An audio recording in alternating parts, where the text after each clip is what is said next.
Polity में अभी तक जो हमने पढ़ा है उसका टेस्ट है। सवाल मैं करूंगा, ये आपका, हाँ ठीक है, सवाल जो मैं करूंगा उसका आपको आंसर देना है। ऑप्शन नहीं है, ऑप्शन नहीं है आपका इसमें। आप, मैं क्वेश्चन पूछूंगा, आपको आंसर देना है इसको, ठीक है। अभी तक हमने जो पॉलिटी पढ़ी है, कहां तक पढ़ी हमने? डीपीएसपी खत्म कर दिया हमने, ठीक है। चलिए मैं क्वेश्चन बोलूंगा, फटाफट आपको आंसर देने हैं, नहीं आते तो बता दीजिए नहीं आते, ठीक है। अच्छा, भारत संघ यानी कि भारत यूनियन विदेशी राज्य क्षेत्र अर्जित कर सकता है कौन से आर्टिकल के तहत? पीसीएस में मैंने पीसीएस हमेशा कहा है कि आपको आर्टिकल याद रखने हैं। तो अगर इंडिया किसी विदेशी राज्य को अर्जित करता है, ठीक है, तो वो कौन से आर्टिकल के माध्यम से कर सकता है? कर सकता है कि नहीं कर सकता, ये बताइए पहले। यस सर, कर सकता है। हाँ, सर कुछ ऐसे ही अगर नहीं क्लियर हो तो थोड़ा बहुत बता दो, आइडिया दे दो। सेकंड आर्टिकल 13G, ठीक है, आर्टिकल 1 जो होता है उसका तीसरा, और उसका जो सी पार्ट है वो होता है आर्टिकल 13C, ठीक है, ठीक है। हाँ, इसलिए सवाल इसलिए पूछने का मकसद ये था कि थोड़ा सा आइडिया मिल सके आपको कि ये कैसे सवाल आते हैं पीसीएस में, और ये सब आए हुए सवाल है, मेरी तरफ से बनाए हुए सवाल नहीं है, ठीक है। किस अनुच्छेद से यह स्पष्ट होता है कि भारत संघ को किसी भी राज्य को पृथक करने का अधिकार नहीं है? नहीं, किस अनुच्छेद से यह स्पष्ट होता है कि भारतीय संघ के किसी भी राज्य को पृथक होने का अधिकार नहीं है? समझ रहे हैं इंग्लिश वाले, समझ रहे हैं, इंग्लिश समझ रहे हैं कि किस आर्टिकल से ये क्लियर होता है कि कोई भी हमारा जो राज्य है वो अलग नहीं हो सकता यूनियन से?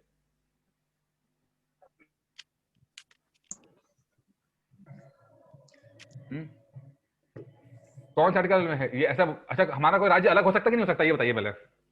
नहीं सर, नहीं हो सकता। तो किस, ये बात कहां से पता लगी आपको कि नहीं हो सकता है?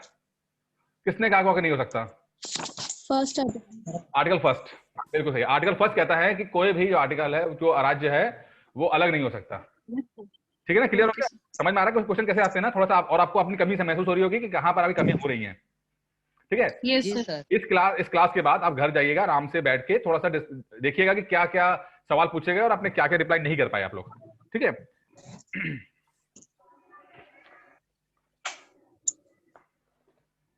मैं तो वो सवाल पूछूंगा जो आते हैं सवाल, वो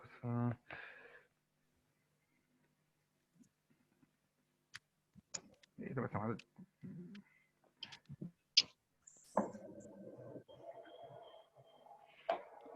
एक मिनट। किस अनुच्छेद के तहत भारत द्वारा अर्जित राज्य क्षेत्र संघ में नए राज्य के रूप में गठित किया जा सकता है? अगर मान लीजिए कोई हमने कोई स्टेट, हमने कोई नया जगह कैप्चर कर ली, तो उसका कौन से उसमें एंट्री करेंगे उसके अंदर? आर्टिकल 2, ठीक है। संघ के नए राज्यों के प्रवेश या उसके स्थापना की शक्ति किसको प्रदान की गई है? मतलब कि कोई नया राज्य जो है बनाया जाएगा तो किसे दिया गया अथॉरिटी, कौन बनाएगा? संसद और राष्ट्रपति। बस हाँ, संसद, राष्ट्रपति उसी में आते हैं। संसद हाँ, संसद उसी में आते हैं, ठीक है। पार्लियामेंट में ही संसद आते हैं, वो राष्ट्रपति आते हैं। किसी नए राज्य, एक मिनट थोड़ा सा आप लोग जहां पे जाओ, आवाज ज्यादा हो रही है ना, किसी नए राज्य को स्वीकृत करने अथवा वर्तमान राज्य की सीमाओं में परिवर्तन के पश्चात ऐसे प्रभावी होने हेतु संसद के लिए क्या अपेक्षित होता है? कौन किस टाइप का बहुमत? यानी कि अगर कोई नया राज्य बनाया जाएगा तो पार्लियामेंट कौन से मेजोरिटी के साथ पास करेगी? ये 2 साल पहले सवाल आया था, साधारण बहुमत से, ठीक है ना। बाकी लोग समझ रहे हैं इस बात को, क्या बोल रहा हूँ, क्या बोला जा रहा है कि पार्लियामेंट में अगर अमेंडमेंट किया जाएगा थोड़ा सा, तो वो कौन सा बहुमत होगा? सिंपल मेजोरिटी, ठीक है, सामान्य से कि 50% से ज्यादा। और 3 तरह के होते हैं, सामान्य, स्पेशल और स्पेशल विद रिकमेंडेशन, जो स्टेट्स की रिकमेंडेशन के साथ, जो उसे कहते हैं रेक्टिफिकेशन। तीनों का पता है ना, तीनों का मतलब? यस सर, पता है ना आप लोगों को तीनों, ठीक है ना? नहीं पता तो बोल दो भाई, कोई दिक्कत नहीं, शर्माने की बात नहीं पता सर। हाँ भैया कौन बोला? कृतिका, अच्छा। देखिए ऐसा है कि कुछ अब देखिए हमारे संविधान में कुछ चेंजेस करने होंगे तो उसके लिए कुछ तरीके बताए गए हैं, ठीक है। अगर मान लीजिए छोटा मोटा चेंज करना है, जैसे कि कोई नया राज्य बनाना है या हटाना है, करना है, तो उसके लिए सामान्य बहुमत होना, मतलब कि अमेंडमेंट करेंगे तो सामान्य बहुमत चाहिए, यानी 50% से ज्यादा अगर लोग वोट कर देंगे तो वो कानून बन जाएगा, या मतलब वो बन जाएगा, अमेंडमेंट हो जाएगा। कुछ ऐसी चीजें जो थोड़ी सी ज्यादा जरूरी हैं, ठीक है, उसके अंदर स्पेशल, अरे उसके अंदर आपको चाहिए होता है स्पेशल मेजोरिटी। जैसे कि मान लीजिए कि आपको फंडामेंटल राइट्स में कुछ करना है, चेंजेस करने हैं, अब फंडामेंटल राइट्स ज्यादा जरूरी हैं, ठीक है, तो अब इतनी आसानी से ना हो जाए, थोड़ा सा उसको मतलब चीजें सही रहें, उसके लिए स्पेशल मेजोरिटी की बात की गई है। स्पेशल का मतलब होता है 2/3। कुछ ऐसे चीजें हैं जहां पर सेंटर और स्टेट्स के संबंधों की बात आ जाती है, जैसे कि राष्ट्रपति चुना जाना, कैसे चुना जाएगा, या टैक्सेस कैसे कलेक्ट किए जाएंगे, ठीक है, जैसे जीएसटी आया था, तो ऐसे जहां पर राज्यों का बहुत ज्यादा रोल रहता है, तो वहां पर अगर कुछ बदलाव करना है तो हमें स्पेशल मेजोरिटी, यानी कि पार्लियामेंट में 66 2/3 प्लस लगभग 50 राज्यों से रेक्टिफिकेशन, यानी कि साइन करके देते हैं कि हाँ हमें कोई दिक्कत नहीं है। मतलब कहने मतलब जो जितनी चीजें इंपॉर्टेंट होती जाएगी, ठीक है, उतनी चीजें उसको थोड़ा सा टफ किया गया है। सिंपल, सामान्य और स्पेशल, और आपका तीसरा क्या है, रेक्टिफिकेशन वाला। क्लियर हो गया? हाँ सर, थैंक यू। यस ठीक है ना। और पार्लियामेंट, अच्छा, पार्लियामेंट के पास ये पावर होती है कि नए राज्यों की स्थापना कर सके, वर्तमान राज्यों को क्षेत्रों, सीमाओं और नामों में परिवर्तन करने की शक्ति दी गई है, ठीक है। आर्टिकल 3 में संसद में ये है कि वो आर्टिकल जो क्या नाम है, बाउंड्री है, उसे छोटी कर सकते हैं, ठीक है, उसे नाम चेंज कर सकते हैं, ठीक है। अच्छा, एक चीज बड़ी इंटरेस्टिंग बात है, यूपीएससी में सवाल आया था कि क्या पार्लियामेंट के पास ऐसी पावर है कि वो जो राज्यों की सीमाओं को बढ़ा दे, मतलब कि यूपी का क्षेत्र मान लीजिए जितना है उससे ज्यादा कर दे, ऐसी शक्ति है पार्लियामेंट के पास? यस सर है। नहीं है, नहीं है। पार्लियामेंट में सिर्फ ये बात बोली कि कम करने की है, सर नहीं, बढ़ा नहीं सकते हैं। बढ़ा नहीं सकते हैं, ठीक है ना, ठीक है। ये यूपीएससी है, सवाल पीसीएस में नहीं आएगा सर, पीसीएस में तो आएगा बेचारा, वो सिंपल सा आएगा कि कौन सा आर्टिकल नहीं बढ़ा सकती है, नहीं बढ़ा सकती। नहीं वो नहीं है, ये लिखा नहीं है कि बढ़ा सकते हैं, घटा सकते हैं, बढ़ाने वाला काम नहीं बोला गया इसके अंदर, ठीक है। तो सर ये आर्टिकल 3 का सेकंड पार्ट में तो दिया था कि राज्य के क्षेत्र बढ़ा सकते हैं। नहीं, उसमें लिखा हुआ क्षेत्रों को, सीमाओं को, नामों को परिवर्तन कर सकते हैं, कम कर सकते हैं, बढ़ाने वाला काम इसमें नहीं है। देखिए ढंग से पढ़िएगा, ठीक है इसको। अच्छा, चलते हैं आगे, बढ़ते हैं।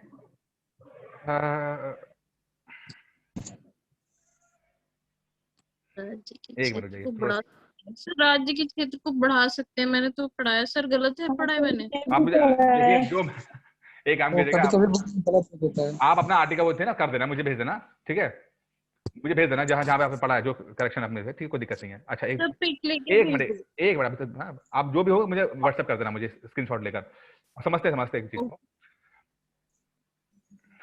अच्छा, किस प्रकार पार्लियामेंट किसी राज्य अथवा उसके भूभाग को, यानी कोई भी पार्ट इंडिया का जो है, किसी विदेशी राज्य को सौंप सकती है? नहीं सर, नहीं सौंप सकती, संविधान संशोधन के जरिए दे सकती है सर। बिल्कुल दे सकती है, बट पार्लियामेंट में आपको अमेंडमेंट करना पड़ेगा, सॉरी संविधान में अमेंडमेंट करना पड़ेगा, ठीक है। अब आपको अगर याद होगा, मैंने पढ़ाया था बेरूबाड़ी राज्य क्षेत्र का, बताया था मैंने, बेरूबाड़ी याद है? बांग्लादेश क्या दिया था, कुछ वाला बताया था। बिल्कुल है ना। तो उसमें इंडिया के कुछ हिस्से जो कि बांग्लादेश में होने चाहिए थे, वो इंडिया के पास थे, और बांग्लादेश के पास जो था, मतलब बांग्लादेश के ईस्ट पाकिस्तान की बात करते हैं, कुछ हिस्से जो इंडिया में होने चाहिए थे पर बांग्लादेश के पास, ईस्ट पाकिस्तान के पास थे, तो दोनों ने एक्सचेंज किया था। तो बेरूबाड़ी राज्य क्षेत्र का जो केस है, उसमें इंडिया ने कुछ हिस्से दिए हैं ईस्ट पाकिस्तान को, और इसमें ये 9वां संविधान संशोधन है, ये 9th संविधान संशोधन, इस बात का ध्यान रखिएगा, 9th संविधान संशोधन। और कई बार आपसे कुछ संविधान संशोधन की बात कर रहता है वो, जैसे कि तो सर इसमें बहुमत कैसा चाहिए होगा, मतलब संशोधन में सिंपल इसमें चाहिए, ठीक है ना, सिंपल चाहिए इसके अंदर, ठीक है, लेकिन संशोधन करना पड़ेगा इसके अंदर, ठीक है। ऐसे मतलब कोई जो एग्जीक्यूटिव है, यानी सरकार जो है, अपने ऑर्डर के साथ नहीं कर सकता कि भाई सरकार ने कहा और हो गया। यानी मोदी जी अगर मान लो किसी को चीज देना चाहेंगे, तो उनको पार्लियामेंट में आना पड़ेगा, पार्लियामेंट में संविधान में संशोधन करना होगा, तब जाके चीजें हो पाएंगी। ये क्यों ऐसा किया गया है? क्योंकि थोड़ा सा चीजों को, मतलब कोई बहुत ही आसानी से ना कर दे, कोई बहुत आसानी से कोई हिस्सा ना दे दे। मान लो कोई ऐसी सरकार आ जाती है जहां जो बिल्कुल देशद्रोही चीजें होती है। अरे ऐसा ये होता है, ठीक है, बड़े इंटरेस्टिंग है, बताऊं आपको कि इजराइल का एक जासूस था, वो सीरिया का डिफेंस मिनिस्टर बन गया था और राष्ट्रपति बनने वाला था।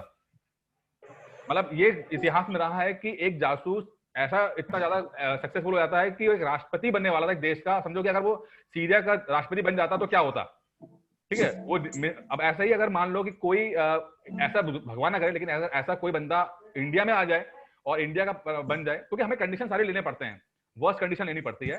तो ऐसा ना हो कि वो साइन करके सीधे वो इंडिया का कोई हिस्सा दे दे। एक पिक्चर थी शाहरुख खान की 1991 में आई थी, ओ डार्लिंग ये इंडिया। उस अगर आप पिक्चर देखेंगे, ये पिक्चर बहुत पुरानी है शाहरुख खान की, उसमें ये था कि राष्ट्रपति तो देश को बेच रहा था, उसको साइन करके 1 रुपए में बेच रहा होता है, ठीक है। तो ये सब चीजें थोड़ा समझने वाली बात है कि अगर कोई बेचने चाहेगा या देना चाहेगा तो उसे पार्लियामेंट में आना पड़ेगा। सरकार अपने बस एक ऑर्डर पास करके नहीं कर सकता। पार्लियामेंट में क्या होता है, अपोजिशन भी होती है, बाकी पार्टीज भी होती हैं, तो डिस्कशन करते हैं वो लोग। इतनी आसान नहीं ये चीजें होती हैं, ठीक है ना। चलिए आगे बढ़ते हैं। समझ में आ गया अभी तक? क्लियर है ना आपको? Yes.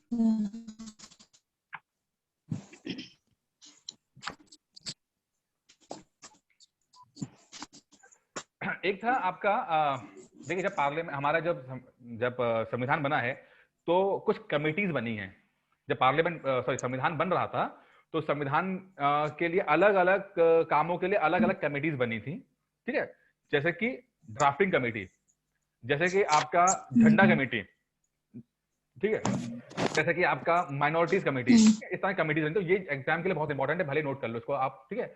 अलग अलग कमेटीज बनी थी, चाहे वो आप उसमें देख लीजिएगा, लक्ष्मीकांत में देख लीजिएगा, उसमें कमेटीज का नाम है, या परीक्षावाड़ी में देख लीजिएगा।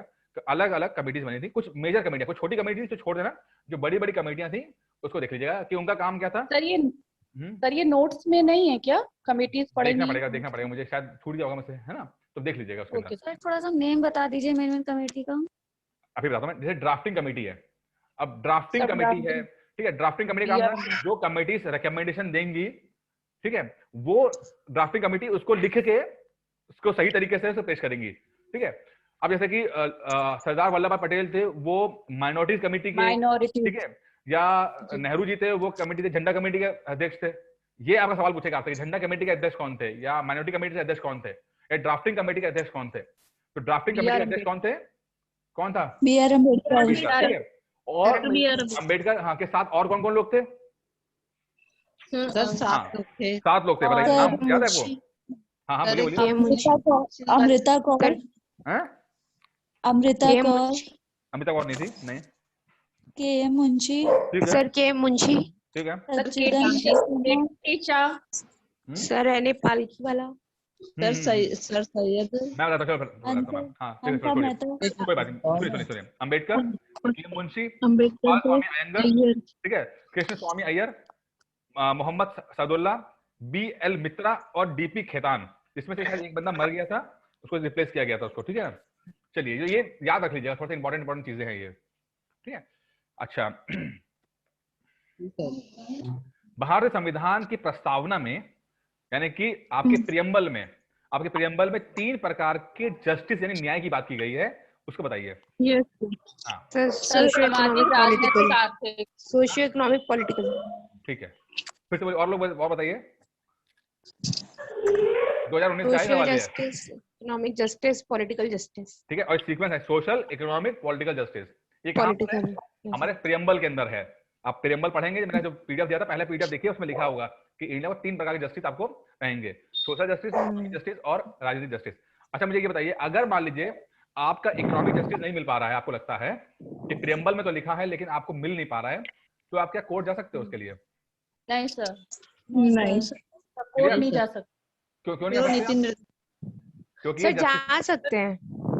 अच्छा, कौन जा सकता है? सर नहीं, कोर्ट नहीं जा सकते हैं इस काम के लिए। सर लेकिन ये सुनिए कि अगर संविधान में लिखा, उसमें लिखा हुआ है, प्रियम्बल में लिखा हुआ है, तो और प्रियम्बल में जो लिखा है उसको आपको लगता है कि सरकार ने आपको चीज वो नहीं दी है, तो इसके लिए आपको कोर्ट में नहीं जा सकते, ठीक है। सर लेकिन इकोनॉमिक जस्टिस में सर जैसे आर्टिकल 325 और आर्टिकल 326 आ जाते हैं, जिसमें मतलब हम एक ये कहते हैं ना कि हम लोग वोटिंग का अधिकार होता है एक पे, देखिए तो समझिए, सर अगर हमारा अधिकार छीना जाए तो हम नहीं आ सकते हैं? प्रियम्बल में सुने आप, आस्था, सॉरी कह रहा हूँ, प्रियम्बल में जो लिखा हुआ है तो आप वो लिखा, उस चीज को आप इम्प्लीमेंट करने के लिए नहीं आ सकते कि भाई कि प्रस्तावना में चीज लिखी है तो आप हमें दे नहीं रहे हो, तो ये नहीं कह सकते आप जाके। सरकार दे सकती है, नहीं भी दे सकती है।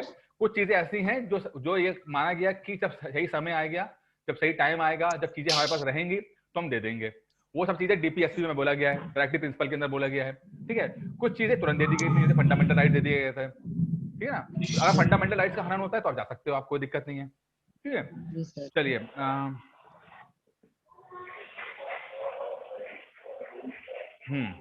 किस केस में, कौन सा केस था, वो कौन सा केस था जिसमें, सुनिए, जिस केस में सुप्रीम कोर्ट ने यह निर्णय दिया कि संविधान की प्रस्तावना उसका भाग नहीं है, संविधान में जो प्रियम्बल है वो संविधान का पार्ट नहीं है। बेरुबारी केस, ठीक है ना। और किसने कहा था कि संविधान का पार्ट है? केशवानंद भारती। आ गई पॉलिटी आप लोगों में वैसे, ठीक है ना, समझिए ना। तो बेरुबारी में जो 1960 में हुआ था उसमें बोला गया कि भाई जो प्रस्तावना है वो पार्ट नहीं है, उसका प्रस्तावना जो है वो पार्ट नहीं है उसका संविधान का। लेकिन 1973 में जो केशवानंद भारती केस आया था उसमें ये बोला गया कि पार्ट है। केशवानंद भारती बड़ा इंपॉर्टेंट केस है हमारे उसमें संविधान के अंदर, ठीक है। केशवानंद भारती जो थे वो अभी पिछले साल उनकी डेथ हुई है। वो केरल के एक मठ के स्वामी थे। तो स्टेट ने कुछ जमीन वगैरह जो जमीन होती हैं वो अधिग्रहण किया था, इसलिए वो 1973 में चले गए थे कोर्ट में। और इंटरेस्टिंग बात ये थी कि वो केस हारे थे। केशवानंद भारती केस जो है वो केशवानंद भारती हार गए थे, लेकिन उसमें बहुत सारी व्याख्या बहुत ज्यादा की गई हैं जो एग्जाम के लिए बहुत इंपॉर्टेंट है, ठीक है। चलिए सर पहले 11 बेंच का जस्ट फिर बाद में 13 सर बेरुबारी जो केस था सर, ये वही बात ये बताया प्रस्तावना में संशोधन नहीं किया जा सकता। नहीं, इसमें कहता है कि पार्ट नहीं है उसका, प्रस्तावना पार्ट नहीं है। अच्छा ये जो प्रस्तावना है यार, ये है क्या चीज? ये सर इंट्रोडक्शन है कॉन्स्टिट्यूशन का। मतलब सर ये एक आधार है, कॉन्स्टिट्यूशन का इंट्रोडक्शन है, कॉन्स्टिट्यूशन में क्या क्या है। और ये कहाँ शुरुआत कैसे हुई थी इसकी, कहाँ से? ऑब्जेक्टिव रेजोल्यूशन मूव कराया था पंडित नेहरू ने। ऑब्जेक्टिव 1946 में पहली बार ऑब्जेक्टिव रेजोल्यूशन जो है वो संविधान सभा में रखा गया था, ठीक है, जो कि बाद में हमारे प्रस्तावना के रूप में आया। और ये बताइए मुझे ये कहाँ से लिया गया है? अमेरिका से लैंग्वेज ऑस्ट्रेलिया से ली गई है, ठीक है। और इसमें कितने बार अमेंडमेंट हुआ है? एक बार बस एक ही बार हुआ, ठीक है। और क्या कौन कौन से वर्ड डाले गए इसके अंदर? सोशलिस्ट, सेकुलर, अखंडता, ठीक है। 3 वर्ड हैं, सोशलिज्म, सेकुलरिज्म और इंटीग्रिटी। चलो हो गया, पूरा याद कर लिया आप लोगों ने। अब आते हैं नागरिकता के ऊपर। आ गया, पढ़ तो लिया थोड़ा। जो रोज आ रहे हैं वो तो सही कर रहे हैं वो लोग। जो लोग नहीं आ रहे तो उनका हम क्या कर सकते हैं, लेकिन जो आ रहे हैं वो थोड़ा बहुत तो पॉलिटी तो आई गई है। फिर मतलब पास हो जाना। देखो आप लोग का करंट अफेयर ढंग से पढ़ लो, थोड़ा बहुत यहाँ से मैं करा दूंगा, आपको निकल जाएगा फ्री आपका। भारत संविधान में किस प्रकार की बात की गई है? कितने संविधान में किस प्रकार की सिटीजनशिप है? सिंगल। जो नए लोग हैं उनको पता है कि सिंगल सिटीजनशिप क्या होती है? जो नए लोग हैं उनको पता है? मेरे को डाउट तो नहीं है ना? मतलब जो हमारा सिटीजनशिप है हम सिर्फ इंडिया के हो सकते हैं, ये ऐसा नहीं कि यूपी के हैं उत्तराखंड के अलग हो गए, ऐसा नहीं होता है, ठीक है। सिटीजनशिप हमारा एक ही है।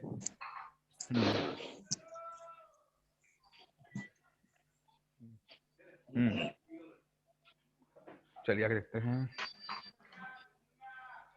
ये बड़ा इंटरेस्टिंग चीज है। देखो कुछ चीजें ऐसी हैं। मात्र नागरिकों द्वारा धारित किए जाने वाले पद कौन से हैं? ये बड़ा इंटरेस्टिंग है, थोड़ा सा ये अलग आया है कि जो सिर्फ, देखिए 2 तरह के लोग होते हैं, सिटीजन और नॉर्मल दूसरे लोग तरह के लोग, ठीक है। तो कुछ ऐसे पद होते हैं जो सिटीजन द्वारा ही मिल सकता है, जो, ठीक है, मतलब कि जो भारत का नागरिक होगा वही वो पद ले सकता है, जैसे कि राष्ट्रपति, उपराष्ट्रपति, जैसे कि सर्वोच्च न्यायालय और मतलब हाई कोर्ट और सुप्रीम कोर्ट के न्यायाधीश, गवर्नर, महान्यायवादी, ठीक है, और महाधिवक्ता कुछ ऐसे हैं जिनको खाली जो इंडिया के सिटीजन होंगे बस वही ले सकते हैं। अगर ये सिविल प्राइम मिनिस्टर भी सर प्राइम मिनिस्टर हाँ मैं ये पूछने जा रहा था, तो क्या प्राइम मिनिस्टर हो सकता था? हो सकता था। हो सकता है सर, दे रखा है वो भारत का नागरिक होना चाहिए। कहाँ दे रखा है? सर बाहर जाके यहाँ के नागरिक को धारण कर ले। इसमें दे रखा है कहाँ दे रखा है? सर प्राइम मिनिस्टर की क्वालिफिकेशन कुछ दी भी नहीं है ज्यादातर, खाली वो सिर्फ मंत्री इतना ही परिषद का बोला हेड होता है गया बस वो। हाँ बस यही बोला गया है। मंत्री परिषद का हेड है वो। याद करिए सोनिया गांधी 2004 सन 2004 सोनिया गांधी प्रधानमंत्री बनने जा रही थी, ठीक है। अच्छा एक चीज और भी है, बट सर वो सुनिए वो इंडियन है, वो सिटीजन, वो इंडियन है। सवाल एक आता है कि जन्म से होना चाहिए? जैसे मान लीजिए कोई सुनिए सवाल सुनिए, मान लीजिए कि डोनाल्ड ट्रंप अमेरिका के हैं, ठीक है, थे मतलब राष्ट्रपति, इंडिया आते हैं और इंडिया के वो नागरिकता ले लेते हैं इंडिया की, ठीक है। उसके बाद वो राष्ट्रपति चुनाव मतलब कांग्रेस या बीजेपी की तरफ से लड़ते हैं और वो जीत जाते हैं, तो ऐसा हो सकता है? यस सर हो सकता है। जी सर हो सकता है। भारत में सिर्फ जन्म वाला सिस्टम नहीं है, वो बिल्कुल जन्म से कोई मैटर नहीं करता, मैटर करता है कि नागरिक होना चाहिए बस वो, ठीक है ना, समझे? सर अगर वो इंडिया की सिटीजनशिप लेते हैं तो उन्हें यूएस की गिव अप करनी पड़ेगी ना? गिव अप करनी पड़ेगी, ठीक है, वो अलग बात करनी पड़ेगी। लेकिन एक चीज और भी है, जब सोनिया गांधी प्रधानमंत्री बनने जा रही थी तो वो बन सकती थी वो, ठीक है। वैसे अगर इस बात में नहीं हो सकता, ये तो बीजेपी ने पॉलिटिकल मुद्दा उठाया था कि हाँ भाई वो विदेशी हैं, वो अलग बात है, लेकिन टेक्निकली वो दिक्कत नहीं थी उनको, क्योंकि वो ऐसा कुछ नहीं लिखा गया संविधान के अंदर जन्म से आपको नागरिक होना चाहिए, ऐसा कुछ नहीं है। नागरिक होना चाहिए भले ही आप जन्म से हो या ना हो, ठीक है। ठीक है, चलिए आगे बढ़ते हैं। ओहो कौन है भाई?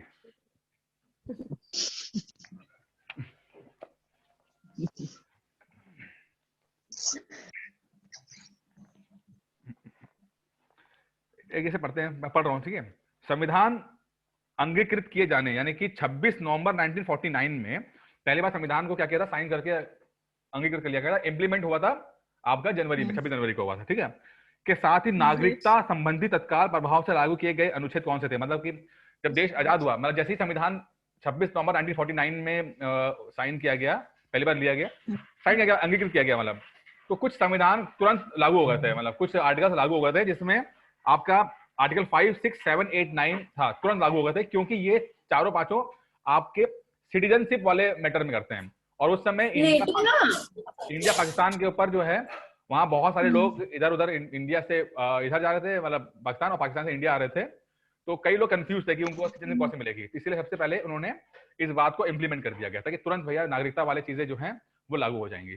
तो 5, 6, 7 मतलब कुछ बाद में लागू हुए हैं 26 जनवरी के बाद, और कुछ 26 नवंबर में लागू हो गए थे। तो 26 नवंबर जो लागू हुए थे वो 5, 6, 7, 8, 9 लागू हो गए, तुरंत लागू हो गए थे। पूरा जो संविधान है वो बाद में लागू हुआ है 26 जनवरी को। ये क्लियर हुआ कि नहीं हुआ? क्लियर, ये बात समझ में आई कि नहीं आई? ये बात 5, 6, 7, 8, 9 5, 6, 7, 8, 9 15 अनुच्छेद थे सर। टोटल 6 हो गए। अरे 5, 6, 7, 8, 15 9 अनुच्छेद हुए थे। 5, 6, 7, 8, 9 समझ में बात ना? क्लियर हो गया? ये कौन बाकी लोग जो आए हैं, कुछ नए लोग हैं जैसे दिव्या है, पल्लवी, समझ में आ गया ना आपको? ये साई राम जी क्लियर हो गया ना आपको? Yes sir. है ना? चलिए, ये तो पता है ना दिव्या क्यों कि 26 जनवरी को हमारा देश का संविधान लागू हुआ था। क्लियर है आपको ये बात? क्लियर नहीं बता दो, क्लियर करते हैं आपको। क्या हुआ? कुछ वो आर्टिकल वाला नहीं आया समझ में। क्या कौन समझाएगा? बताइए, चलिए इनको समझाएगा, इस मैटर को कौन समझाएगा? हाँ समझाइए। जब सर मैं तो खा लेता हूँ तीसरा वाचन हुआ था सर, हैं? और ऐसा समझ में आ जाए उसको। जब तीसरा वाचन 3 वाचन हुए थे 4 नवंबर से लेकर 9 नवंबर 1948 तक, और फिर दूसरा वाचन हुआ था 15 से लेकर के 17 अक्टूबर 1949 तक, और जब तीसरा वाचन हुआ था 14 नवंबर से लेकर के 26 नवंबर तक। जब 26 नवंबर को आखिरी बैठक हुई थी संविधान सभा की, तब 4 चीज लागू हुए थे, अंगीकृत किया गया था। पहला निर्वाचन, दूसरा प्रॉब्लम हो रही है। So order. ये सिंपल समझो, सुनो दिव्या सुनो मैं, हाँ फराज जी बताएंगे, बताइए बताइए बताइए, बोलिए बोलिए बोलिए। नहीं sir, I said voice is not audible properly. Okay, मेरी आ रही है आवाज आपको? कृतिका कुछ बोलेंगे? Yes sir. देखिए जी सर, आखिरी बैठक हुई थी। हाँ, अरे देखिए आखिरी समझा बैठक रही हुई, थी। आखिरी मतलब जब, अच्छा पहले ये मुझे ये बताइए कि संविधान सभा, संविधान बनाने में कितना समय लगा? इस पीछे से सवाल आ चुका है, संविधान बनाने में 2 साल 2 साल 11 महीने 11 महीने 18 दिन। पीसीएस में सवाल आया हुआ है कि कब हुआ, तो पहला हुआ 2 साल 11 महीने 18 दिन। इतना समय लगा है आपको संविधान बनाने में, लगभग 11-12 मीटिंग्स हुई हैं इसके अंदर, ठीक है। अच्छा उसके बाद 11 मीटिंग्स हुई है। 11 मीटिंग हुई ना, 11 मीटिंग्स हुई हैं। उसके बाद 26 नवंबर 1949 को आखिरी मीटिंग हुई, साइन कर दिया गया। कौन डिस्टर्ब हो रहा है? राष्ट्रपति बनाए गए थे। ठीक है, अच्छा आप सुनिए, अब क्या हुआ, अब इसको लागू करना था 26 जनवरी को, बन गया था ये 26 नवंबर को। 2 महीना रुका रहा मैटर, क्यों रुका रहा?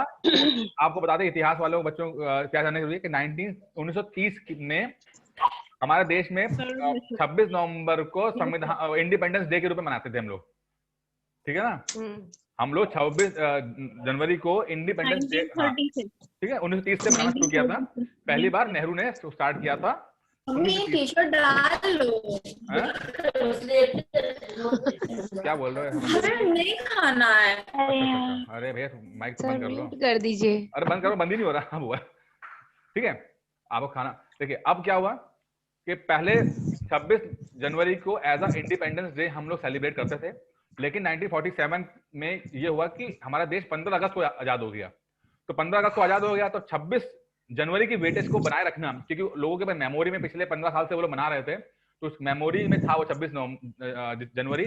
तो इसलिए आप ये बोला गया कि संविधान को हम 26 जनवरी से लागू करेंगे और इसको रिपब्लिक डे बोल देंगे। तो जो पहले इंडिपेंडेंस डे था वो बाद में रिपब्लिक डे बन गया। और अब मुझे ये बता दो आप दिव्या की इंडिपेंडेंस डे और रिपब्लिक डे में फर्क क्या है? मतलब मैं तो हो गया, फर्क क्या है? इंडिया इंडिपेंडेंट है या इंडिया रिपब्लिक है, इसका मतलब क्या है? सर 15 अगस्त तक हम लोग शायद डोमिनियन थे और 26 जनवरी के बाद हम लोग डोमिनियन नहीं रहे। इंडिपेंडेंस डे और रिपब्लिक डे, इन दोनों का मतलब क्या है? कि इंडिया इंडिपेंडेंट है और इंडिया रिपब्लिक है, इसका मतलब क्या है? सर इंडिया इंडिपेंडेंस क्या बोला मतलब इंडिया का खुद का कॉन्स्टिट्यूशन है, तो इंडिया के खुद के सोवरेन कॉन्स्टिट्यूशन में रूल्स एंड रेगुलेशन जो हैं वो तभी होंगे जब रिपब्लिक से एक्सेप्ट करेगी। तो जब रिपब्लिक डे से स्टार्ट हुआ था तब से ये डिक्लेयर हुआ था इंडिया विल हैव। गणतंत्र का मतलब क्या होता है? सर हमारा इलेक्टेड हेड, हम अपना हेड खुद चुनते हैं। ये नहीं है ना, समझो समझो, गणतंत्र का मतलब होता है कि जो आपका हेड ऑफ द स्टेट होगा, यानी देश का सबसे इलेक्टेड होना ठीक है राष्ट्रपति, वो उसकी पोस्ट हेरिडिटरी नहीं होगी, यानी कि वंशानुगत नहीं होगी कि उसका बेटा वही बनेगा। बन सकता है बट प्रॉपर तरीके से आपको प्रोसेस इलेक्शन होने पड़ेंगे आपके। जैसे कि ब्रिटेन की अगर बात करते हैं तो ब्रिटेन इंडिपेंडेंट है बट रिपब्लिक नहीं है। वहाँ महारानी है, मोनार्की है, ठीक है, समझे? महारानी का चुनाव नहीं होता है वहां पे, ठीक है। और हमारे देश में जो राष्ट्रपति हैं और जो वहां की महारानी है, दोनों का एक ही मतलब है, ठीक है। क्लियर हुआ दिव्या? क्लियर हुआ? बोल गए? हाँ जी सर। चलो अब क्लियर हो गया ना? हाँ जी, तो वॉइस प्रॉब्लम हो रहा है बहुत ज्यादा एक्चुअली। हाँ जी हाँ जी। मैं तो पानी पी के बोल रहा हूँ तब भी हो रहा है। गीली आवाज आ रही होगी। चलिए आगे देखते हैं। चलिए जितना समझ में आ जाए कर लो, बाकी दिक्कत हो तो मुझे फोन पे बात कर लेना मुझसे। अच्छा आगे बढ़ते हैं। एक सवाल बड़ा अच्छा है जो आया होगा, प्रवासी भारतीयों को दोहरी नागरिकता देने की सिफारिश करने वाली उच्च स्तरीय समिति के अध्यक्ष कौन थे? ये बड़ा अच्छा है। एक कमेटी बनी थी जिसने कहा कि भाई इंडियंस को दोहरी नागरिकता दे दो। मैंने कुछ लोग बाहर रहते थे तो उनको भी मतलब इस तरह की बात मानी जाए कि दोहरी नागरिकता दे दी जाए, इसके लिए एक कमेटी बनी थी और उससे रिकमेंडेशन भी दिया होगा, लेकिन उसकी बात मानी नहीं गई। उस रिकमेंडेशन जो दिया गया उस कमेटी के अध्यक्ष कौन थे? ये आपको नहीं पता होगा क्योंकि मैंने नोट्स में नहीं डाला। इससे लक्ष्मी मल सिंघवी, लक्ष्मी मल सिंघवी एक व्यक्ति थे जो अध्यक्ष थे उस कमेटी के, जिसने रिकमेंडेशन दी है कि हमें 2 ही नागरिकता होनी चाहिए, यानी कि जो इंडिया ब्रिटेन में रहते हैं वो भी नागरिकता ले लें। नेहरू असल में क्या है ना, नेहरू जो थे ना वो एनआरआई से बड़ी उनको चिढ़ थी, क्योंकि उनको लगता था कि जो एनआरआईज हैं ये इन्होंने एक धोखा दिया है। इंडिपेंडेंस की आजादी में लड़ाई में जितना स्ट्रगल इंडियंस ने किया है वो एनआरआई लोगों को मौका लगाओ चले गए बार।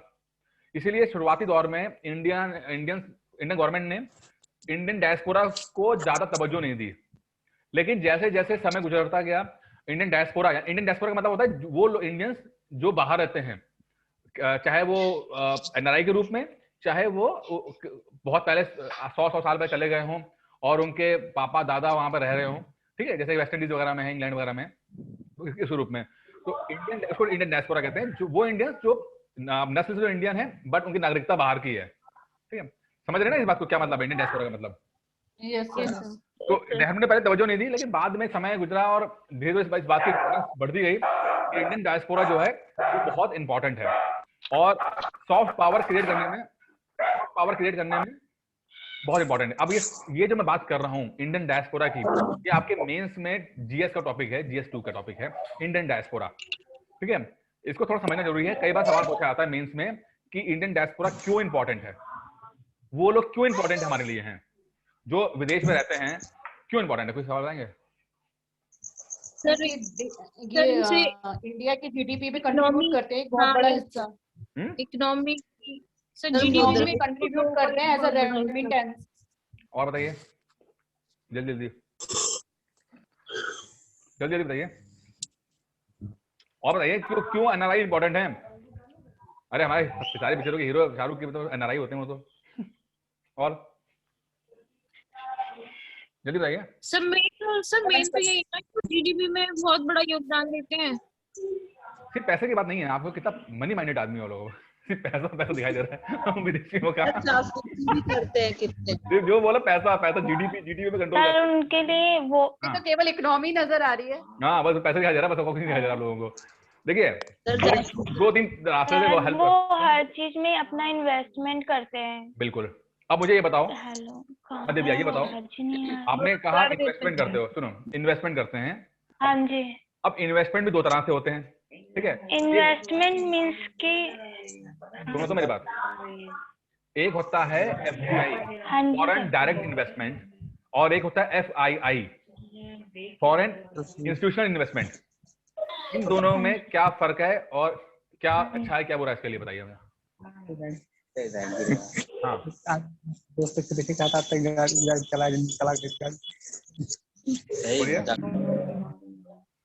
फॉरेन डायरेक्ट इन्वेस्टमेंट वो होते हैं जो डायरेक्ट फॉरेन कंपनियां करती हैं इंडिया में, ठीक है। और इंस्टीट्यूशनल इन्वेस्टमेंट वो होते हैं जो थ्रू इंस्टीट्यूशन किए जाते हैं, कोई भी इंस्टीट्यूशन एस्टैब्लिश करेंगे तो उनके थ्रू होते हैं। फर्क है इसमें, क्या फर्क है? ये इकोनॉमिक्स चला गया थोड़ा सा, ठीक है। और जो मैं बोलूंगा ना अभी यहाँ पे समझाने के लिए, ये आपके प्री में भी आता सवाल जो मैं बताऊंगा अभी आपको, FDI और FII का फर्क क्या होता है। देखिए FDI का मतलब होता है जब कोई व्यक्ति या कोई कंपनी FDI करती है, यानी फॉरेन डायरेक्ट इन्वेस्टमेंट करती है। इसके मतलब सिर्फ पैसा देना नहीं होता, साथ में वो पैसे के साथ साथ टेक्नोलॉजी भी लेकर आते हैं। जैसे मान लो वॉलमार्ट आया, वॉलमार्ट ने इंडिया में FDI के माध्यम से इन्वेस्ट किया। इसका मतलब है कि पैसा भी देगा, साथ में वो पूरा कंपनी सेटअप करेगा, पूरा लॉन्ग टर्म प्लान के लिए आया है, 25-30 साल के लिए आया हुआ है। ये जो आते हैं कंपनी सेटअप करते हैं, ये जॉब क्रिएट करते हैं। ये वॉलमार्ट आया तो उसने जॉब भी क्रिएट की ना, उसने बनाए होंगे तो जॉब क्रिएट की, ठीक है।